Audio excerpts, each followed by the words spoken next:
এক সাহাবী বললেন, ইয়া রাসূলুল্লাহ, ইয়া হাবিবাল্লাহ সাল্লাল্লাহু আলাইহি ওয়াসাল্লাম, আমি অনেক দূর থেকে সফর করে এসেছি, এই যে আমার উটের রশিটা এটা ছেড়ে দিয়ে যদি আমি ঘুমিয়ে যাই, আল্লাহর উপরে তাওয়াক্কুল করি, আমার উটটা বসে থাকবে নাকি? বিষ্ণু বললেন, না, এটারে তাওয়াক্কুল বলে না। উটের রশি রেখে দিয়ে ঘুমাইলে তোমার উট দৌড় দিবে। এ আকিলহা সুম্মা তাওয়াক্কাল আলাল্লাহ, উটের রশিটা আগে দড়ি দিয়ে ভালো করে গাছের সাথে বাঁধো, তারপরে তাওয়াক্কুল করবে একজনের উপর। তিনি কে?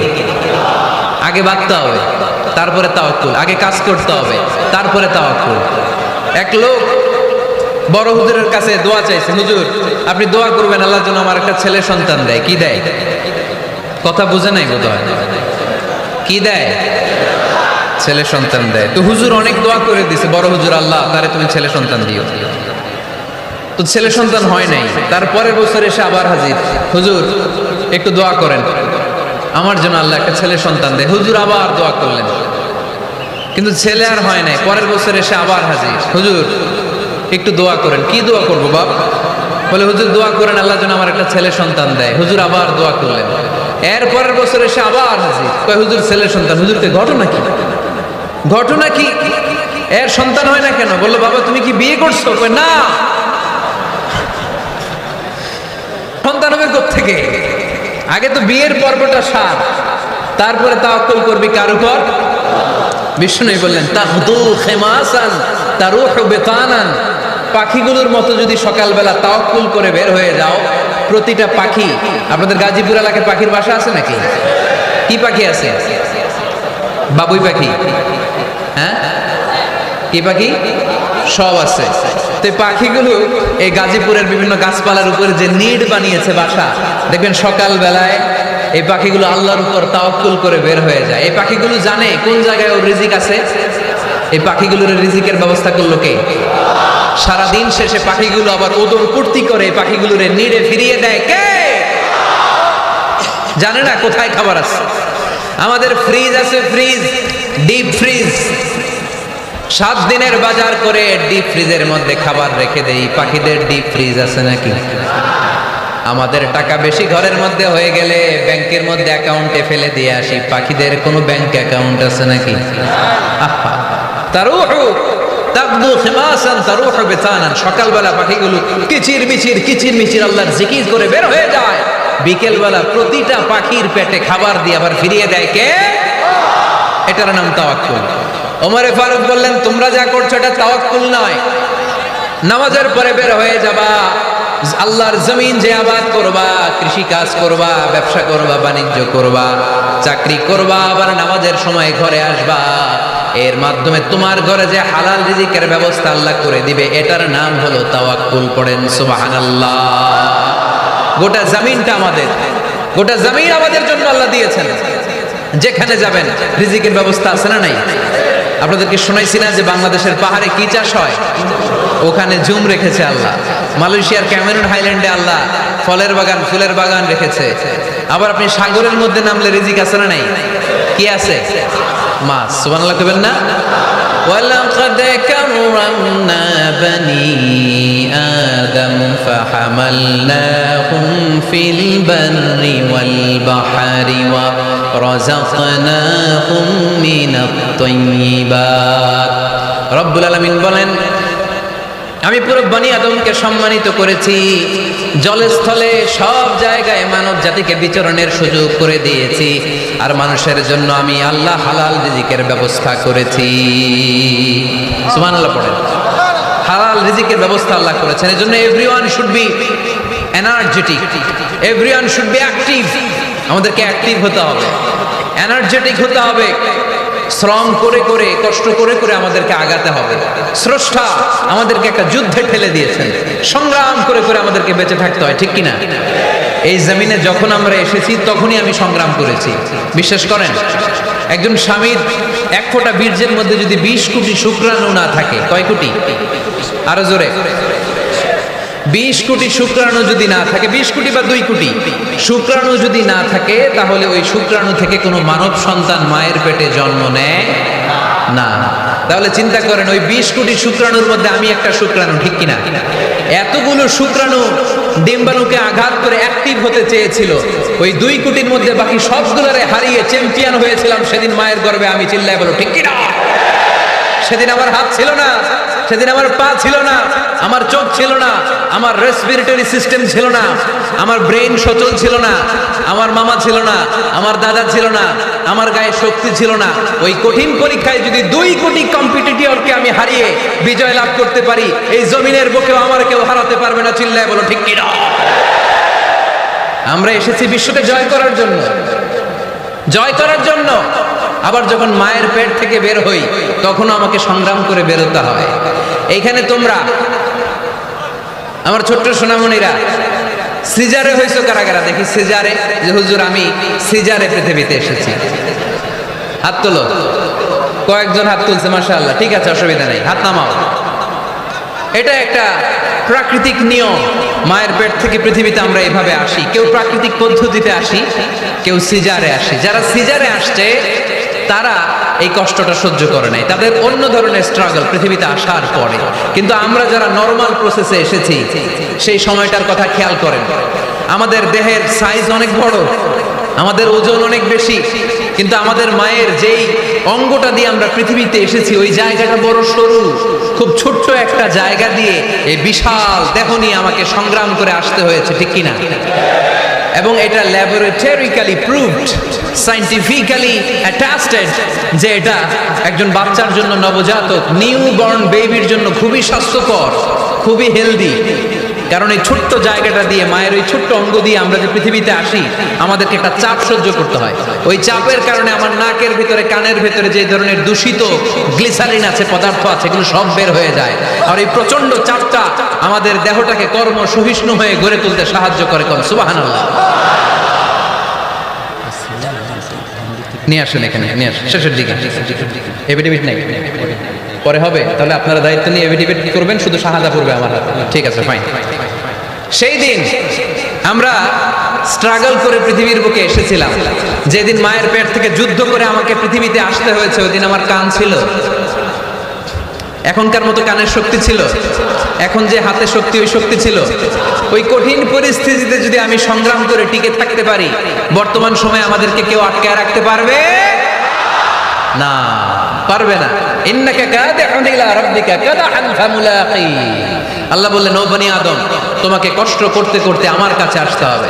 আবার আল্লাহ বললেন, লাকাদ খালাকনাল ইনসানা ফি কাবাদ। আমি বনি আদমকে, দুনিয়ার সবগুলো মানুষকে কর্মসহিষ্ণু করে তৈরি করেছি। সুবহানাল্লাহ বলেন। কর্মসহিষ্ণু।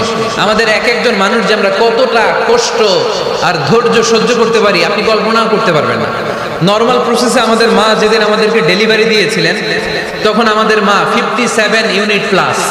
সুস্থ মানুষ ব্যথা সহ্য করতে পারে 45 ইউনিট। কত ইউনিট? কিন্তু আমাদের মা যেদিন আমাদেরকে দুনিয়ার বুকে এনেছিলেন, সেদিন আমার মা, আপনার মা ব্যথা সহ্য করেছিল 57 ইউনিট প্লাস, 57 ইউনিটেরও বেশি। এই ব্যথাটা সাধারণ কোনো ব্যথা নয়। একটা অ্যাক্সিডেন্টে আপনার দেহের 20টা হাড় বা হাড্ডি ভেঙে গেলে যত ব্যথা, তার চেয়েও বেশি ব্যথা আমার মা সহ্য করেছিলেন। আমার মাকে ওই দিন এই ব্যথাগুলো সহ্য করার তৌফিক দিয়েছিলেন কে? তাহলে কি পরিমাণে কষ্ট সহিষ্ণুতার, কর্ম সহিষ্ণুতা নিয়ে যে আমরা জন্মাই, আমাদের কোনো ধারণাই নাই। এজন্য আমি প্রায় বলি, ছেলে মেয়েদেরকে, সন্তানকে ননির পুতুল করে গড়ে তুলবেন না। ছেলে মেয়েদেরকে কষ্ট সহিষ্ণু করে গড়ে তোলেন। প্রতিকূল পরিবেশে কি করে নিজের অস্তিত্ব জানান দিতে হয়, এমন করে আমরা আমাদের মুসলমান সন্তানদেরকে গড়ে তুলবো। চিল্লায় বলেন ঠিক কি না? লাকাদ খালাকনাল ইনসানা ফি কাবাদ। আমি মানুষকে দুঃখ কষ্টের মধ্যে তৈরি করেছি। আসসালামু আলাইকুম। আল্লাহ আপনার সাথে ফোনে কথা হয়েছে? জি। মোহতারামকে একটা চেয়ার দেন, আছে? দেন দেন, ছোট্ট কি আছে?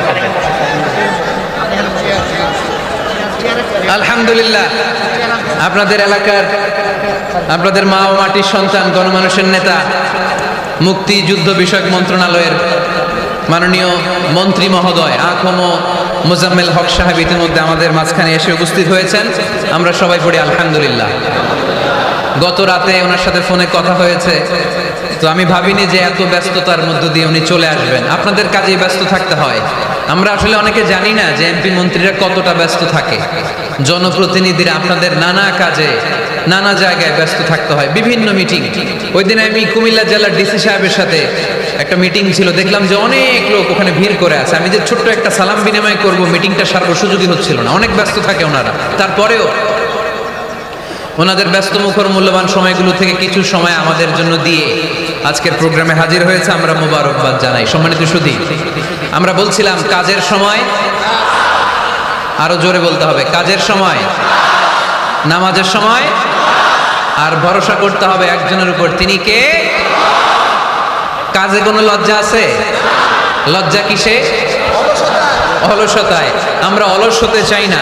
রসুল বাত্তালে দুক্কানু শয়তান, অলস মস্তিষ্ক শয়তানের আড্ডাখানা।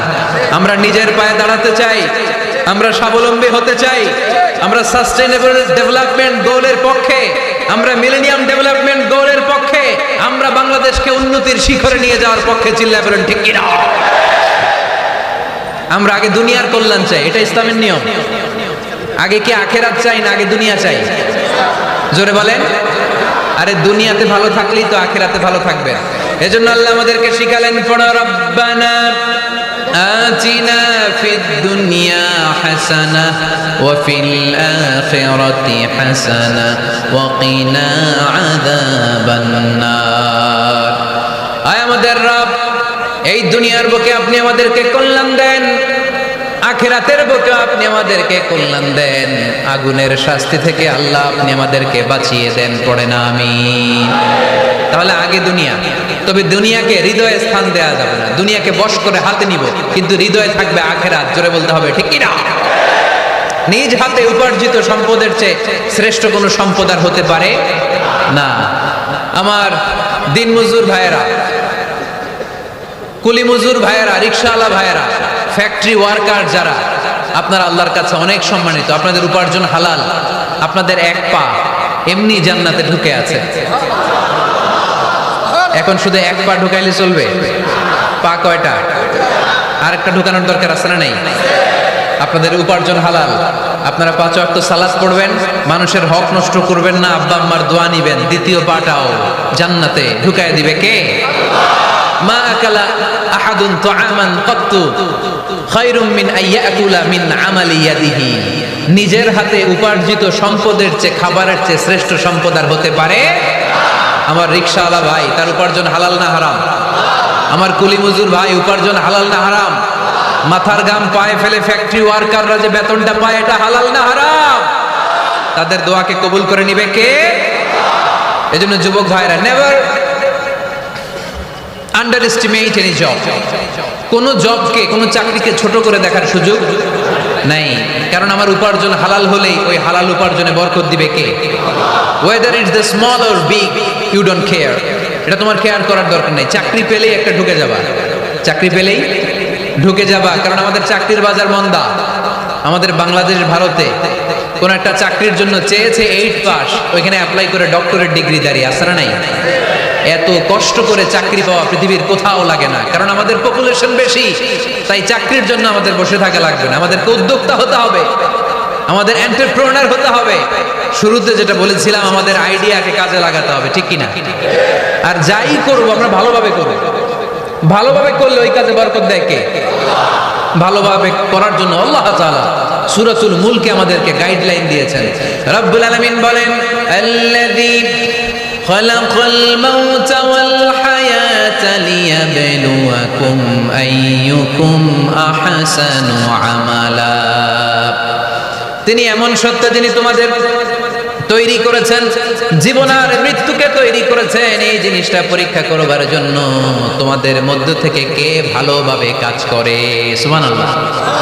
কে বেশি আমল করে, আল্লাহ এটা বলছে, নাকি কে ভালো আমল করে? কথা কি বুঝতেছেন? যদি বেশি আমল করার কথা আল্লাহ বলতো, তাহলে এই আয়াতটা হতো লিয়াবলুয়াকুম আইয়ুকুম আকসারু আমালা। কিন্তু আল্লাহ কি এই আয়াতে আকসারু আমালা বলেছে? আলেম যারা আছেন তারা আমার সাথে সাথে বলেন, আল্লাহ কি আকসারু আমালা বলেছে? আল্লাহ কি বলেছে? লিয়াবলুয়াকুম আইয়ুকুম আহসানু আমালা, কে ভালো করে কাজ করে। With professionalism. আপনি যেটাই করেন না কেন আপনাকে প্রফেশনালিজমের সাথে করতে হবে, তাহলে ওই কাজে বরকত দিবে কে? ছোট হোক বড় হোক, এটা কোনো সমস্যা? যাই করি না কেন কিভাবে করব? ভালোভাবে। আওয়াজ করে বলেন, কিভাবে করব? যে কোনো কাজ করো না ভাই, যে কোনো কাজ করো তা যেন হয় সবার চেয়ে সবচেয়ে সুন্দর। যে কোনো কাজ করো না ভাই, যে কোনো কাজ করো তা যেন হয় সবার চেয়ে সবচেয়ে সুন্দর। হোক না সেটা পড়া লেখা, রঙের ভাষায় ছবি আঁকা, হোক না সেটা পড়া লেখা, রঙের ভাষায় ছবি আঁকা, হোক না সেটা সামান্য কাজ কিংবা মহত্তর, তা যেন হয় সবার চেয়ে সবচেয়ে সুন্দর। যে কোনো কাজ করো না ভাই, যে কোনো কাজ করো তা যেন হয় সবার চেয়ে সবচেয়ে সুন্দর। চিৎকার করে বলতে হবে, ঠিক কিনা? যাই করি না কেন সেটা যেন সবচেয়ে সুন্দর হয়। You have to make the best out of you, you have to try your level best.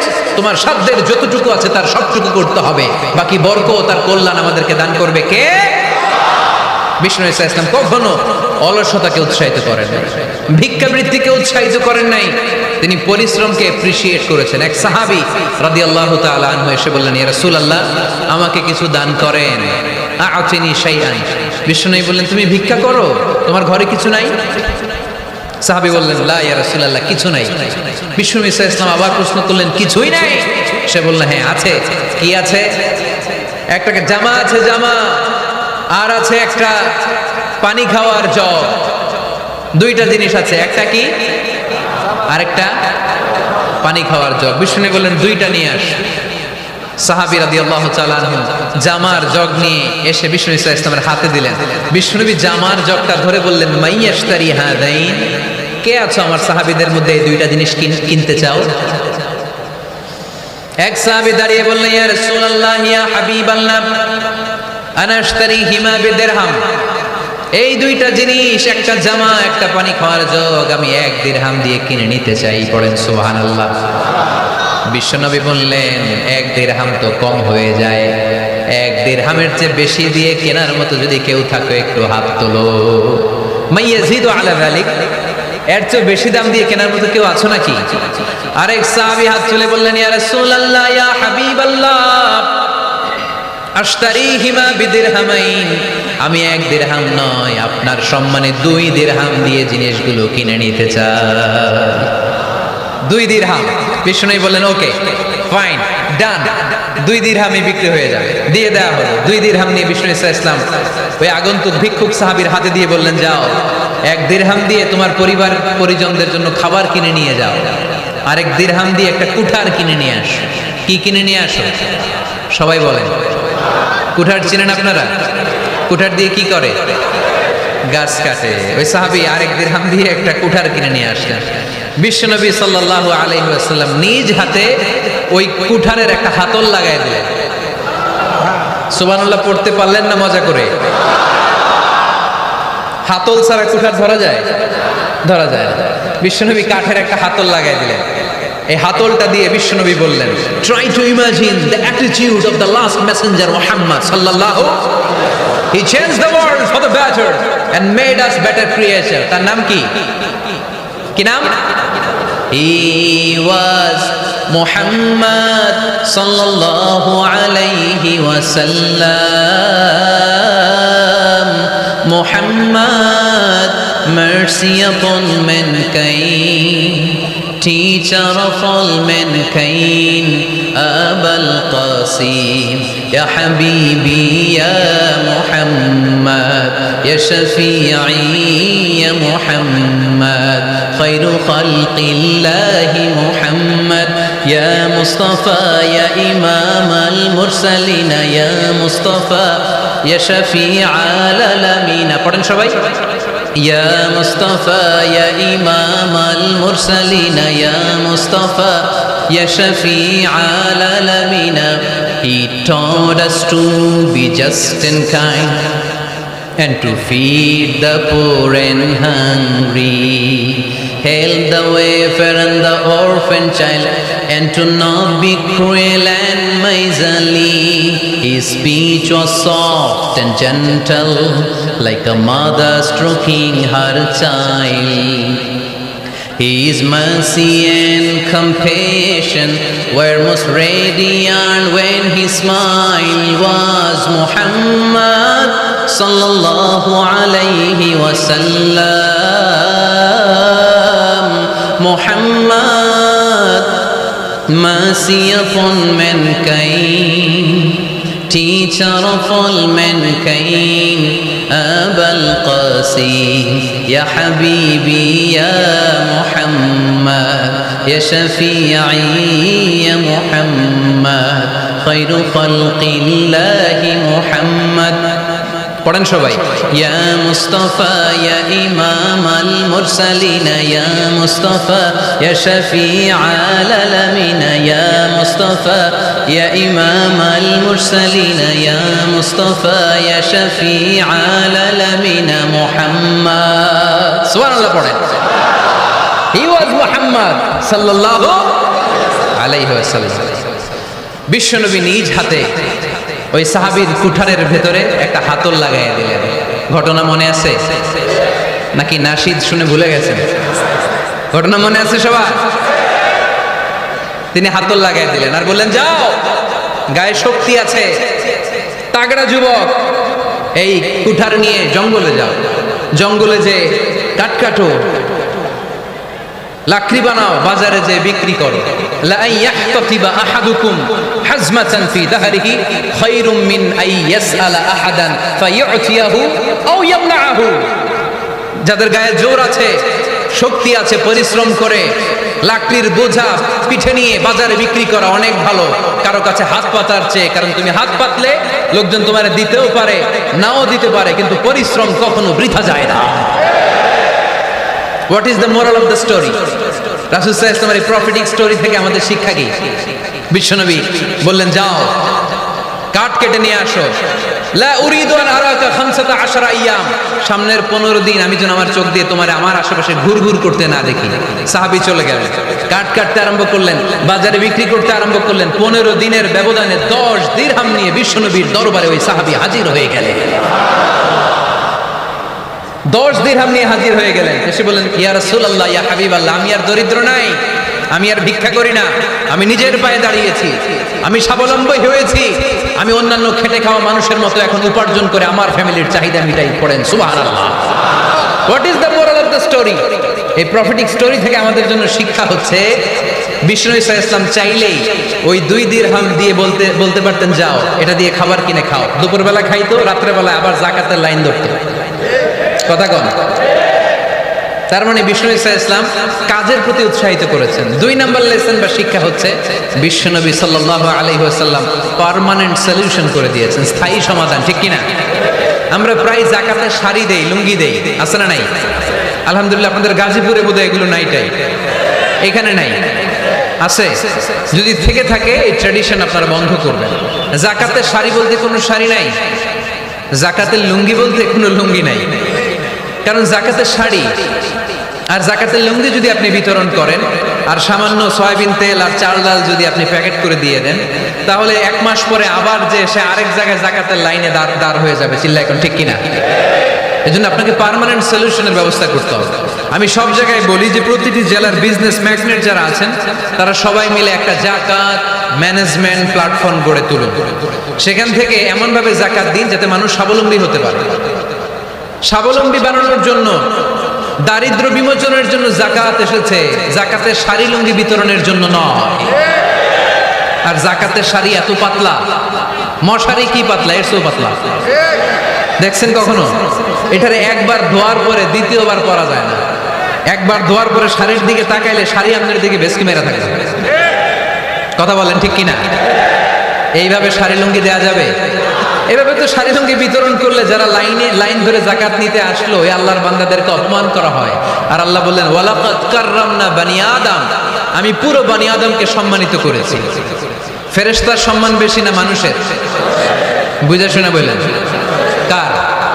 তুমি মাটির আদমকে প্রথম সৃষ্টি করিয়া ঘোষণা করিয়া দিলে শ্রেষ্ঠ বলিয়া, তাই তো নূরের ফেরেশতা করে আদমকে সেজদা। সুবহানাল্লাহ পড়েন।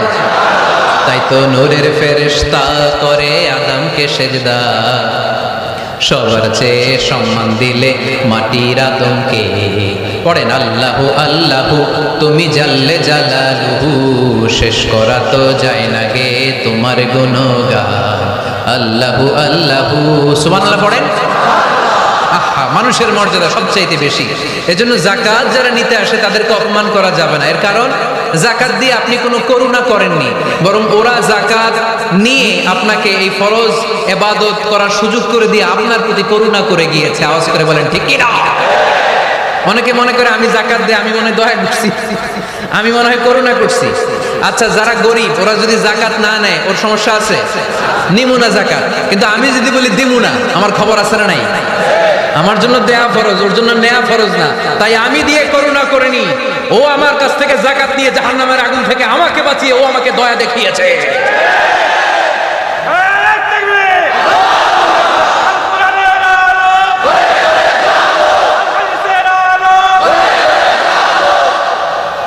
এজন্য যাকাত দারিদ্র বিমোচনের জন্য। কিভাবে যাকাত দিবেন? আপনি যাকাতের টাকা দিয়ে খেয়াল করবেন, একটু ক্রস চেক করে নিতে হবে, ডবল চেক করে নিতে হবে। যেই ফ্যামিলিতে যাকাত দিবেন কর্মক্ষম উপার্জনের মতো করতে পারে এরকম ছেলে আছে কিনা, থাকলে ওর একটা অটো রিক্সা কিনে দেন, সিএনজি কিনে দেন, ওই সিএনজি চালিয়ে ওর ফ্যামিলিটা দিব্যি চলে যাবে, ঠিক কিনা? ওর একটা অস্ট্রেলিয়ান গাভী কিনে দেন, ওই গাভীর দুধ বিক্রি করে ফ্যামিলিটা স্বাবলম্বী হয়ে যাবে, ঠিক কিনা? লক্ষ্মীপুরে আমি ওয়াজ করলাম, বলল হুজুর আমরা এইভাবে একটা যাকাত ম্যানেজমেন্ট প্ল্যাটফর্ম গড়ে তুলেছি, এখানে আমরা টাকা জমিয়ে জমিয়ে আমাদের এলাকার যে সমস্ত ছেলেগুলো কর্মক্ষম, তাদের ঘরে টাকা পয়সা নাই, আমরা যাকাতের টাকা দিয়ে ওদেরকে প্রবাসী বানিয়ে দেই, বিদেশে পাঠিয়ে দেই। ওর কষ্ট অর্জিত সম্পদ দিয়ে ওর ফ্যামিলি এখন দেদারসে চলছে, কোনো যাকাতের লাইনে যে তারা নিজেদেরকে আর অপমান বোধ করছে না। এইভাবে যাকাত দিতে হবে। দিলটার একটু খোলেন, হাতটার একটু খোলেন, তাহলে হৃদয়টারে খুলে দিবে কে? দে যাকাত, দে যাকাত তোরা দে রে যাকাত, দে যাকাত, দে যাকাত তোরা দে রে যাকাত, তোর দিল খুলবে পরে আগে খুলুক হাত, দে যাকাত, দে যাকাত তোরা দে রে যাকাত। পড়েন আমিন। এই যাকাতের মাধ্যমে আমরা আমাদের বাংলাদেশকে স্বাবলম্বী করতে চাই। রাজি আছেন সবাই? সংঘবদ্ধ প্রচেষ্টায় যাকাত আদায় করতে রাজি আছেন? বিশ্বনবী সাল্লাল্লাহু আলাইহি ওয়াসাল্লাম চাইলে এই 2 দিরহাম দিয়ে বিদায় করে দিতে পারতেন, কিন্তু বিশ্বনবী সাল্লাল্লাহু আলাইহি ওয়াসাল্লাম তাকে কাজের প্রতি উৎসাহিত করলেন, পার্মানেন্ট সলিউশন দিলেন। এজন্য অলসতার সাথে ইসলামের কোনো সম্পর্ক আছে? আওয়াজ করে বলেন, অলসতার সাথে সম্পর্ক আছে? অলসতাকে যেন আজকে আমরা কি বলে দিয়েছিলাম? ভুলে গেছি। আরো জোরে। অলসতাকে আজকে আমরা নো বলে দিচ্ছি, আমরা কর্মক্ষম। আরে অলস তো হয় মুনাফিকেরা, অলস হয় কারা? وَإِذَا قَامُوا إِلَى الصَّلَاةِ قَامُوا كُسَالَى يُرَاءُونَ النَّاسَ وَلَا يَذْكُرُونَ اللَّهَ إِلَّا قَلِيلًا। সুবহানাল্লাহ পড়েন। মুনাফিকরা যখন নামাজে দাঁড়ায় অলস হয়ে দাঁড়ায়, সোজা হয়ে দাঁড়ায় না। মসজিদে নববীর কাতারগুলোর মধ্যে মুমিনদের সাথে যখন মুনাফিকেরা দাঁড়াতো, অলসের মতো দাঁড়াতো, দেয়ালের মধ্যে হেলান দিয়ে দাঁড়াতো। এরকম আছে না অনেকে অলস? কিন্তু আমরা যারা মুমিন, আমরা নামাজে দাঁড়ালে কি আমাদের হৃদয়ে অলসতা আসে নাকি হৃদয়টা সজীব হয়ে ওঠে? আমাদের হৃদয়কে নামাজে দাঁড়ালে সজীব করে দেয় কে? কিদুশ শাইতানু আলা কাফিয়াতি রাসি আহাদিকুম ইযা হুয়া নাম। আমরা যখন রাতে ঘুমোতে যাই, শয়তান আমাদের মাথার পিছনে অলসতার 3টা গিট মারে। কি মারে? এই যে রশি দিয়ে এরকম বাঁধে, যে এটার গাজীপুরে আপনারা কি বলেন? গিট্টু। হ্যাঁ, গিট্টু। আচ্ছা, তো শয়তান আমরা যখন ঘুমোতে যাই আমাদের মাথার পেছনে অলসতার 3টা গিট্টু মারে। আমরা যখন ঘুম থেকে উঠে ঘুম থেকে ওঠার দোয়া করে আলহামদুলিল্লাহিল্লাযী আহইয়ানা বা'দা মা আমাতানা ওয়া ইলাইহিন নুশুর, আমরা ঘুমালে 3টা গিট্টু মেরে শয়তান একটা মন্ত্র করে দেয়, আলাইসা লাইলুন তাওয়িলুন ফারকুদ। আরে ঘুমা, অনেক লম্বা রাত। আরে ঘুমা, অনেক লম্বা রাত। আরে আরামসে ঘুম মার, অনেক লম্বা রাত। এই মন্ত্র পড়ে 3টা গিট মারে। আমরা যখন ঘুম থেকে উঠে ঘুমের দোয়া পড়ে ফেলি, একটা গিট্টু খুলে দেয় কে? আবার ঘুম থেকে উঠে দোয়া পড়ার পরে ফাইদা তাওয়াদ্দা ইন হাল্লাত উকদা, ওয়াশরুমে ঢুকে ইস্তেনজা করে যখন আমরা ওযু করে ফেলি, অলসতার দ্বিতীয় গিট্টু খুলে দেয় কে? ফাইন সাল্লাত ইন হাল্লাত উকদা, ওযু করার পরে মুসাল্লা বিছিয়ে যখন নামাজের জন্য দাঁড়িয়ে যায়, অলসতার 3 নাম্বার গিট্টুটাও খুলে দেয় কে? فأصبح نشيطا طيب النفس, he become enthusiastic, he become very active, he become very energetic. Vishnu ইসলাম বললেন তখন সে এনার্জেটিক হয়ে ওঠে, অ্যাক্টিভ হয়ে ওঠে, সজীব হয়ে ওঠে। তাহলে সালাত আমাদেরকে অলস বানায় না, সালাতে আমরা সজীব হই। সালাতে অলস হয় যারা মুনাফিক, তারা চিল্লায় বলেন ঠিক কি না? এজন্য বিষ্ণু বললেন কাজে লজ্জা নাই, আমি কাজ করে খাই। মা বাসাল্লাহু নাবিয়ান ইল্লা রাআল গনাম, বুখারীর বর্ণনায় বিশ্বনবী বললেন পৃথিবীর বুকে এমন কোন নবী নাই যেই নবীকে দিয়ে আল্লাহ ছাগল চড়ায় নাই। সুবহানাল্লাহ পড়েন। মা বাসাল্লাহু নাবিয়ান ইল্লা রাআল গনাম, ছাগল চড়ায় নাই এমন কোন নবী পৃথিবীতে আসে? সাহাবারা বললেন ইয়া রাসূলুল্লাহ বলেন কি, আপনিও আপনিও আপনিও ছাগল চড়িয়েছেন? বিষ্ণু বললেন না না আমিও। ওয়া ইন্নী কুনতু আরআহা আলা কারারিতি আহলি মক্কা, আমি তো অল্প কিছু পারিশ্রমিকের বিনিময়ে মক্কা শহরের লোকদের ছাগলগুলো চড়িয়ে দিতাম। সুবহানাল্লাহ বলতে অনেক কষ্ট হয়েছে। বিশ্বনবী ছাগল চড়িয়ে খেতেন। কি নবী ছিল আমার! আহা, এত সুন্দর মানুষ, এত পরিচ্ছন্ন মানুষ ছাগল চড়াতেন। অহংকার করতেন না, বিশ্বনবীর অহংকার ছিল না। সুবহানাল্লাহ পড়েন। শুধু কি বিশ্বনবী, সব নবীকে দিয়ে আল্লাহ ছাগল চড়িয়েছেন। কারণ ছাগল হচ্ছে খুব টেরা একটা প্রাণী, তাই না? ছাগল এত টেরা, ছাগলের গলার রশি ধরে যদি আপনি ডানে টান দেন, এটা কোন দিকে যাবে?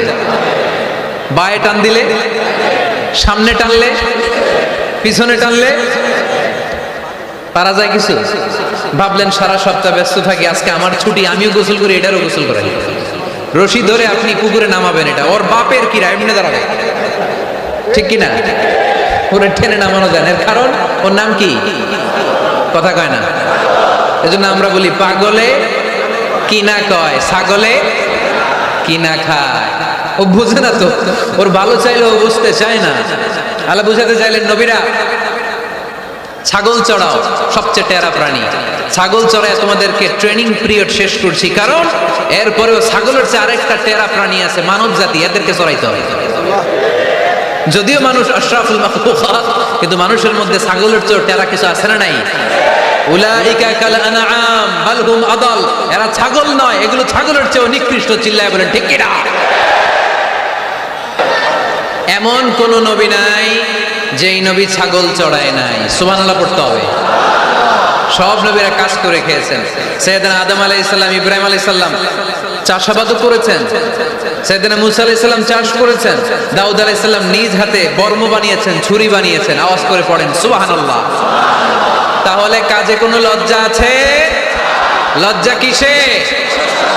আর আজকের মাহফিল থেকে অলসতাকে আমরা কি বলে দিয়েছি? কাজের সময়, নামাজের সময় কাজে কোনো লজ্জা নেই। বিষ্ণু ইসলাম কাজ করে খেতে বলেছেন। প্রিয় ভাইয়েরা, বেশিরভাগই এখানে ফ্যাক্টরি ওয়ার্কার। আপনারা হাত তুলে আমাকে জানান দিয়েছেন শুরুতে। কর্মজীবী মানুষদেরকে বিশ্বনবী এত ভালোবাসতেন, মেহনতি মানুষদেরকে এত পছন্দ করতেন। বিদায় হজের ভাষণেও বাদ যায়নি মেহনতি মানুষদের কথা। তিনি বলেছেন খবরদার খারাপ আচরণ করবে না, নিজেরা যা খাবে তাদেরও তা খাও, নিজেরা যা পড়বে তাদেরকেও তা পড়াবে। আতুল আজিরা আজরাহু ক্বাবলা আন ইয়াজিফা আরাকু, সুনান ইবনে মাজার হাদিস। শ্রমিকের ঘাম শুকিয়ে যাওয়ার আগে তার পারিশ্রমিক দিয়ে দাও। আবার বিশ্বনবী বললেন খবরদার, সালাসাতুন আনা খাসমুহুম, কিয়ামতের দিন 3 শ্রেণীর ব্যক্তির বিরুদ্ধে আমি আল্লাহ নিজে মামলা দায়ের করব। এক শ্রেণীর ব্যক্তি হচ্ছে রাজুলুন ইস্তাওফা জিরান, ইস্তাআজারা আজিরান ফাস্তাওফা মিনহু ওয়া লাম ইয়াতি আজরা, যে ব্যক্তি শ্রমিক ভাড়া করে কাজ করালো কিন্তু তার টাকা দেয় নাই। তার পারিশ্রমিক দেয় নাই, আল্লাহ বলেন কিয়ামতের দিন তোর বিরুদ্ধে আমি দাঁড়াবো। I will be against you in the day of judgment. কেউ তোরে কিয়ামতের দিন সাহায্য করে ছুটাতে পারবে। এজন্য খবরদার, শ্রমিকদের সাথে খারাপ আচরণ করবেন না। আবার শ্রমিক ভাইরাও যারা আছেন, আপনাদের ডিউটি যত ঘন্টা ঠিক তত ঘন্টাই পালন করতে হবে, তা না হলে কিন্তু আপনাদের উপার্জন হালাল হবে না। বিশ্বনবী ইসলামের সাথে বিশ্বনবী ইসলামের কর্মচারীর কি ঘটেছিল এই ঘটনাটা বলেই আজকে আমরা শেষ করব। আওয়াজ করে পড়েন ইনশাআল্লাহ। আমরা অনেকে মাইক পেলে বড় বড় ভাষণ দেই, কাজের মেয়েদের সাথে খারাপ আচরণ করবেন না, শ্রমিকদের অধিকার, নারীদের অধিকার, বড় বড় এরকম বক্তব্য আছে না নাই? বিশ্বনবী শুধু শ্রমিকদের অধিকারের কথা বক্তব্যের মধ্যে সীমাবদ্ধ রাখেন নাই, ওনার ব্যক্তিগত জীবনেও এগুলো পাবেন। বিশ্বনবী সাল্লাল্লাহু আলাইহি সাল্লামের অ্যাপয়েন্ট করা শ্রমিক, ওনার দাস, ওনার কর্মচারী সাহাবীর নাম ছিল আনাস রাদিয়াল্লাহু তাআলা আনহু। কি নাম ছিল? উনি বিশ্বনবীর ব্যাপারে কি কমেন্টস করছে আমরা শুনে আজকের আলোচনার ইতি টানবো। আওয়াজ করে পড়তে হবে ইনশাআল্লাহ। সাধারণত কর্মচারীরা মালিকের বিরুদ্ধে ভালো কথা বলে ইল্লা মাশাআল্লাহ। অনেক মালিক আছে অনেক ভালো, তাদের ব্যাপারে আবার ভালো বলে। সাধারণত কারো ব্যাপারে যদি আপনি তথ্য নিতে চান, আপনি তার ওয়াইফের কাছ থেকে তথ্য নেন, তার কর্মচারীর কাছ থেকে নেন, তার বাড়ির দারোয়ান থেকে নেন, তার ঘরের কাজের মহিলার কাছ থেকে নেন, তার ড্রাইভারের কাছ থেকে নেন, তাহলেই তার ব্যাপারে আসল সব তথ্য বের হয়ে আসবে। দেখুন বিশ্বনবীর কর্মচারী বিশ্বনবীর ব্যাপারে কি বলে। সাহাবীর নাম সবাই বলতে হবে, সাহাবীর নাম রাদিয়াল্লাহু তাআলা আনহু। উনি বললেন বিশ্বনবী যখন মক্কা থেকে মদিনায় হিজরত করলেন, হাজার হাজার মদিনাবাসী বিশ্বনবীর সাথে দেখা করতে গেল। যারাই দেখা করে সবাই বিশ্বনবীর হাতে কিছু না কিছু হাদিয়া দেয়। যারাই দেখা করে হাতে করে বিশ্বনবীর হাতে কিছু না কিছু দিয়ে দেয়। সুবহানাল্লাহ পড়ে। তাহাদাও তাহাব্বু, একে অপরকে হাদিয়া দিবেন, মহব্বত বাড়াই দিবে কে? হাজব্যান্ড স্ত্রীকে গিফট করবেন, স্ত্রী আবার হাজব্যান্ডকে গিফট করবেন, বন্ধু বন্ধুকে গিফট করবেন, গার্লফ্রেন্ড আবার বয়ফ্রেন্ডের গিফট করতে যায় না। তাহলে ভেজাল আছে না নাই? চেক এন্ড ব্যালেন্স করতে হবে। আমি প্রায় বলি ভালোবাসবেন জায়গা মতো, স্ত্রীকে ভালোবাসলেও সওয়াব আছে না নাই? স্ত্রীর সাথে অন্তরঙ্গ সময় কাটালেও সওয়াব আছে না নাই? কিন্তু এই সময় যদি শালীর সাথে কাটান ঝামেলা আছে না নাই? ভাবির সাথে কাটালে ভেজাল আছে না নাই? যারাই বিশ্বনবীর সাথে দেখা করে সবাই বিশ্বনবীর হাদিয়া দেয়। সাইয়েদনা আনাস রাদিয়াল্লাহু তাআলা আনহু বর্ণনা করেন, আমার আম্মা যেন দেখা করতে আসলেন আমাকে নিয়ে, আমি ছোট্ট আনাস। আমার আম্মা যেন দেখলেন লাম ইউকি রাজুলুন ওয়ালা ইমরাআতুন মিনাল আনসার ইল্লা খাফাকা বিতুহফাতিন ইয়া রাসূলুল্লাহ। আমার আম্মা এসে বলে, ও রাসূলুল্লাহ, মদিনার যারাই আপনার সাথে দেখা করতে আসলো সবাই এসে আপনারে হাদিয়া দেয়। ওয়া ইন্নী লা আকদিরু আলা মা উতহিফুকা বিহি। ও নবী, আমার তেমন কোনো সাধ্য নাই যে আমি আপনারে হাদিয়া দেব, আমার কাছে কোনো টাকা পয়সা নাই। ছোট্ট ছেলে আনাসরে নিয়ে এসে বলল, ইয়া রাসূলুল্লাহ, মদিনার সব লোকের আপনার সাথে দেখা করে আর হাদিয়া দেয়, আমি গরিব মানুষ, আমি আপনারে কি হাদিয়া দেব গো নবী? আমার তো হাদিয়া দেওয়ার মতো কিচ্ছু নাই। ইল্লা ইবনি হাদা, আমার নাড়ছেরা ধন, আমার কলিজার টুকরা সন্তান এই আনাস ছাড়া আমি আমার কলিজার টুকরা সন্তান আনাসরেই আপনারে হাদিয়া দিয়ে দিলাম। খুদ হাদা ইয়া রাসূলুল্লাহ, আমার সন্তান আনাসকে আপনি নেন। ইয়াখদুমুক মা বাদালাক, সে যদ্দুর পারে আপনারে খেদমত করবে। সাইয়েদনা আনাস বলেন, সেদিন থেকে আমি বিশ্বনবীর খাদেম। কি আর খেদমত করব, নবীর মেসওয়াক এনে দেই, জামা এনে দেই। 10 বছর খেদমত করার পরে বিশ্বনবীর খাদেমের মুখে শুনুন বিশ্বনবী কেমন আচরণ করতেন সাইয়েদনা আনাস রাদিয়াল্লাহু তাআলা আনহুর সাথে। সাইয়েদনা আনাস বলেন, খাদিমতু রাসূলুল্লাহি 10 সিনিন, 10টি বছর আমি আমার বিশ্বনবীর পেয়ারা নবীর খেদমত করলাম। ফামা দারাবানি, একদিনের জন্য বিশ্বনবী আমার গায়ে হাত তোলে নাই। পড়েন সুবহানাল্লাহ। ওমা সাব্বানি, একদিনের জন্য আমার গালি দেয় নাই, বকা দেয় নাই। ওমা আবাসা ফি ওয়াজহি, একদিনের জন্য বিশ্বনবী বিরক্তির চেহারা নিয়ে আমার দিকে তাকায় নাই, ভ্রু কুচকে এরকম আমার দিকে তাকায় নাই। আমরা রেগে গেলে বিরক্ত হলে কি করি? আমাদের ভ্রুগুলো কুচকে যায়। আনাস রাদিয়াল্লাহু তাআলা বললেন, একদিনের জন্য আমার পিট্টি দেয়া তো দূরের কথা, আমাকে পিটানি দেয়া তো দূরের কথা, আমাকে মারে নাই, আমাকে গালি দেয় নাই, কোনোদিন আমার দিকে বিরক্তির সাথে তাকায় নাই। ওয়ালা ক্বালা লি লিমা সানাআতা, ওয়ালা লিমা লা সানাআতা, কোনদিন এও বলে নাই আনাস এটা কেন করলা, ওইটা কেন করো নাই। চিৎকার করে পড়েন সুবহানাল্লাহ। এজন্য বিশ্ব নবীর মতো আমাদেরকে আমাদের শ্রমিকদের সাথে, অধীনস্থ কর্মচারীদের সাথে আচরণ করতে হবে। রাজি আছি তো সবাই? এতেকালের আগে বিশ্বনবী সাল্লাল্লাহু আলাইহি সাল্লাম দুইটা কথা বললেন। কয়টা? এক নম্বরে বিষ্ণু ঈসা ইসলাম বললেন আসসালাত, আসসালাত, নামাজ, নামাজ, উম্মতেরা নামাজ, নামাজ ছেড়ে দিও না। দুই নম্বরে বিষ্ণুনবী বললেন ওয়ামা মালাকাত আইমানুকুম, খবরদার অধীনস্থ কর্মচারীদের সাথে খারাপ আচরণ করো না।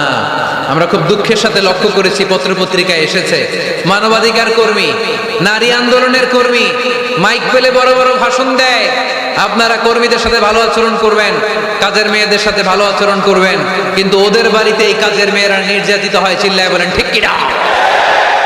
আহা, পত্রিকার রিপোর্ট দেখে অবাক লাগে। খুন্তি দিয়ে চুলায় লোহা গরম করে পিঠে শেক মেরেছে, এরকম আছে না নাই? বিশ্বনবী সাল্লাল্লাহু আলাইহি সাল্লাম বলেছেন খবরদার, কিয়ামতের দিন তাদের বিরুদ্ধে আল্লাহ মামলা দায়ের করবে। আমরা যেন কখনো আমাদের অধীনস্থ কর্মচারীদের সাথে খারাপ আচরণ না করি। আল্লাহ তুমি তৌফিক দাও, আমরা পড়ি আমিন। এজন্য শ্রমিক মালিকের সম্পর্ক হচ্ছে চেক এন্ড ব্যালেন্সের সম্পর্ক। যারা শ্রমিক তাদের দায়িত্ব হচ্ছে মালিকের যে হক সেটা আদায় করা, যত ঘন্টা তার সাথে চুক্তি হয়েছে তার পুরোটা আদায় করা। আর মালিকের উচিত অধীনস্থ কর্মচারীদের সাথে ভালো আচরণ করা।